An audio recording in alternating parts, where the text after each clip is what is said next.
Chegou o dia, pessoal. Hoje é quarta-feira, 6 de novembro de 2013, são 3 horas da tarde. Nós estamos aqui na Web TV ao vivo de esportes do Jornal NH para falar de tudo que precede aí o grande jogo da noite, o grande jogo do ano para o Grêmio, né? A partida contra o Atlético Paranaense, que vale a decisão na final da Copa do Brasil. Eu sou Chico Luz, tenho aqui ao meu lado o Christopher de Matos. Cristo, a gente já falou sobre todo o jogo, a gente vem falando sobre essa partida, sobre a Copa do Brasil, sobre a tentativa do Grêmio de chegar numa final. Já faz alguns dias, as matérias têm saído, tudo, mas chegou o momento, agora não tem mais como pensar, não tem mais o que inventar, é hora de falar do jogo, é hora de o Grêmio fazer o seu melhor. A gente estava até conversando agora, o que a gente podia falar desse jogo, né? O que a gente ainda não comentou. 7 dias já, né, promovendo o jogo. 7 dias chamando essa partida. Agora sim, o importante pro Grêmio é fazer os gols, o importante pro Grêmio é decidir na hora certa. Quem é que tu acha que pode ser o cara decisivo? Deixa eu pegar minha bola de cristal aqui, virtual aqui. Evidentemente que num jogo como esse tende a surgir alguns heróis improváveis, né, Chico? A história da Copa do Brasil e as conquistas do Grêmio tem muito disso. Já teve gol de João Antônio em final no Maracanã, já teve gol do Ailton em brasileiro. O Grêmio notoriamente tem esses heróis errantes ao longo de sua história. Quem sabe hoje não possa acontecer alguma coisa semelhante. Mas o que mais me pesa nesse momento, e eu acho que talvez pro torcedor gremista que está nos acompanhando agora, faltando aí 6, 7 horas pro jogo, essa aflição e essa tensão, que o torcedor não se engane, quem trabalha com o jogo também fica, né, Chico? A gente fica nessa tensão de como tentar resolver essas questões graficamente no jornal, também em termos de crônica de jogo.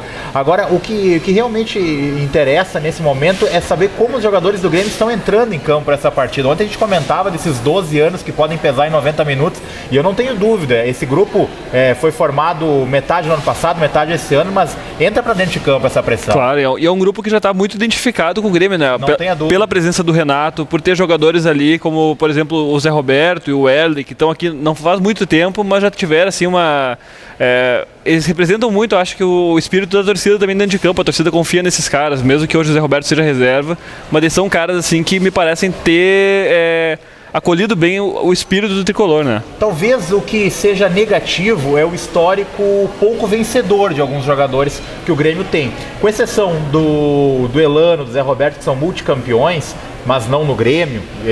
O Barcos venceu pelo Palmeiras, não no Grêmio. O próprio Kleber Gladiador tem um histórico de chegar e não conseguir conquistas. O próprio Souza, enfim, o Grêmio tem um monte de jogadores de bom nível, de excelente qualidade, mas que não são vencedores dentro do próprio clube. Aliás, o clube não é vencedor há 12 anos. E isso talvez entre dentro de campo de uma forma de nervosismo. É verdade que do outro lado há um Atlético Paranaense que tem uma situação tão ou mais preocupante em termos de conquista que o próprio Grêmio. O brasileiro lá em 2001, perdido no tempo, um título temporal, né? Se vai pensar assim em termos de camisa, né? Não tem nem comparação. O ano foi mesmo para os dois ganharam em 2001. Só que, claro, talvez pro Atlético pese muito a questão de nunca ter chegado numa final de Copa do Brasil. E é um grupo que, por mais que tenha alguns jogadores bastante experientes, como o caso do Paulo Baier, do Luiz Alberto, é um time mais jovem do que o Grêmio.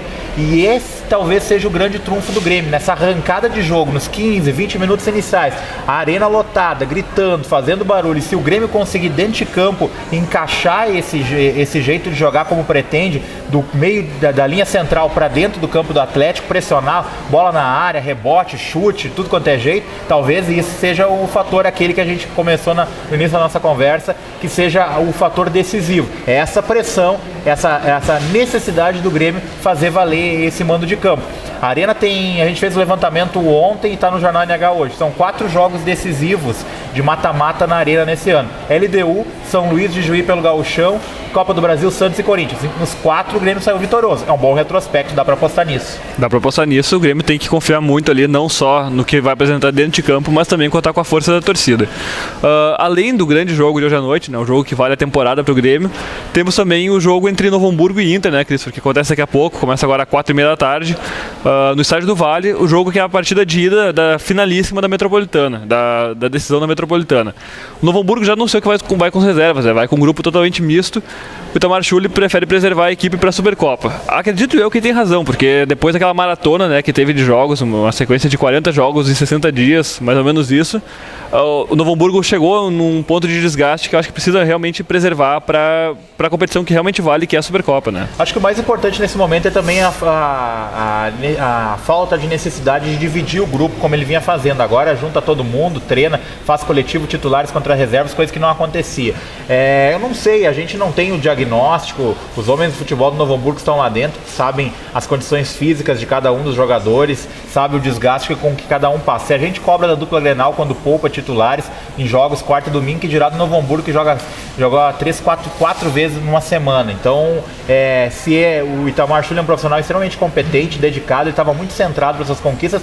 Se ele identifica essa necessidade é porque ele percebe como a única alternativa do Novo Hamburgo chegar forte lá daqui a 2 semanas, menos de 2 semanas, são 10 dias. 10 dias na Supercopa. Daqui a 10 dias na Supercopa, que é exatamente a Copa do Mundo do Novo Hamburgo. Evidentemente que a gente gostaria que o Novo Hamburgo entrasse com os titulares para tentar mais esse título importante. Agora, os homens lá do Novo Hamburgo estão fazendo essa avaliação e a gente confia que seja a melhor situação mesmo para nós. Tem que ter prioridades, né? Eu acho que isso é importante. O Novo Hamburgo está mostrando que, por mais que tenha essa prioridade, também ainda vai tentar fazer valer o seu fator local. Só que sabe que realmente o que vale a pena, o que precisa ser investido é na Supercopa, é no momento ali que é decisivo e que pode garantir um ano todo de competições para o Novo Hamburgo sem ter aquele ato, né? Faz algum tempo já que o Novo Hamburgo não joga entre maio e agosto. Então pode ser que com a Série D, se confirmar, tenha esse período todo de jogos. Um troço muito importante. E, Chico, nós temos que lamentar também a saída do Everton Cury, né? Anunciada ontem. Ele alega motivos pessoais e as situações particulares. A gente não vai, obviamente, expô-las aqui.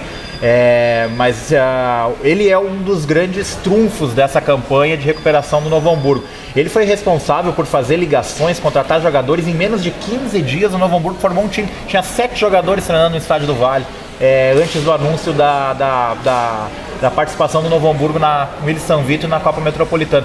E mexeu os pauzinhos junto com o Eloy Santos, com o aval do presidente Duarte, conseguiu formar um time vitorioso, competente, jogadores imbuídos. Um grupo, né? Não só um time, um grupo todo. Exatamente, formou 2 times. O Novo Hamburgo teve 2 times nos últimos 3 meses. A gente lamenta muito, torce para que esses problemas particulares que o Everton está enfrentando sejam resolvidos e quem sabe ele possa voltar para 2014 na Série D e no Gauchão, porque se o Novo Hamburgo tem um mérito hoje, é ter essa responsabilidade que esse grupo de jogadores. E isso a gente tem que valorizar os profissionais que os contratam, porque é muito difícil formar um grupo com um dinheiro tão reduzido, né, com recursos escassos, e o Everton foi muito competente nesse papel. Pois é, a gente torce para que o Everton Cury consiga logo aí resolver nessas questões particulares, mas também já tem a notícia, né, o Novo Hamburgo confirmou hoje pela manhã que quem vai assumir agora a função dele de vice-futebol é um cara que conhece também do assunto. O Luizinho Valentim está de volta, o Novo Hamburgo confirmou isso, então acredito eu que não poderia estar em melhores mãos. Já que saiu o Everton, tá aí um cara também que fez grupos vencedores no Novo Hamburgo, né? A gente torce para que